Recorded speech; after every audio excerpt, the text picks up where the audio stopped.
नमस्कार मंडळी. दीपावलीचा अतिशय महत्त्वाचा दिवस म्हणजे नरक चतुर्दशी. भारताच्या काही भागात याला काली चौदस असेही म्हणतात.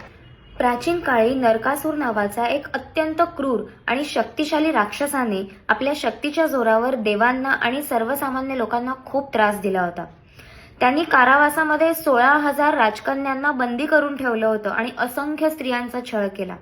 त्याच्या या अत्याचाराला कंटाळून शेवटी लोकांनी भगवान श्रीकृष्णाकडे धाव घेतली. याच दिवशी म्हणजेच अश्विन कृष्ण चतुर्दशीला भगवान श्रीकृष्णाने त्यांची पत्नी सत्यभामा हिच्या मदतीने नरकासुराचा वध केला आणि लोकांना त्याच्या तांडवातनं मुक्त केले. लोकांना खूप आनंद झाला आणि तेव्हापासून लोक नरक चतुर्दशी अतिशय उत्साहाने साजरी करू लागले. नरकासुराचा वध करून परत आल्यानंतर श्रीकृष्णाच्या शरीराला त्याच्या रक्ताचे आणि घामाचे डाग लागले होते. ते धुवून काढण्यासाठी सुगंधी तेल आणि उटणा लावून जे स्नान घालण्यात आलं त्याला अभ्यंग स्नान असं म्हटलं गेलं आणि ती प्रथा आजही चालू आहे.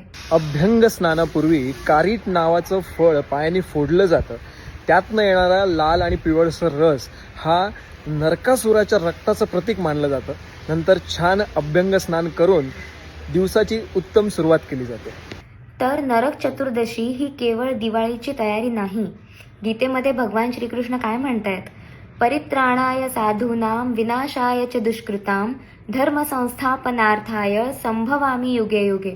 जेव्हा समाजामधला अन्याय वाढेल, अत्याचार वाढेल, त्यावेळी मी जन्म घेईन आणि नक्कीच आपण सुद्धा हा अधर्मावर धर्माचा विजय मिळवू शकतो. समाजामध्ये ज्या वाईट प्रवृत्ती आहेत, नकारात्मक ऊर्जा आहेत, त्या सकारात्मक पद्धतीने हाताळू शकतो आणि हीच गोष्ट आपल्या पुढच्या पिढ्यांना कळावी म्हणून नरक चतुर्दशी हा दिवस साजरा व्हावा.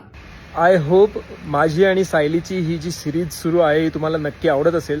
जास्तीत जास्त लोकांपर्यंत हा व्हिडिओ शेअर करा आणि पुढचा व्हिडिओ अर्थातच लक्ष्मीपूजनाचा आहे, नक्की बघा.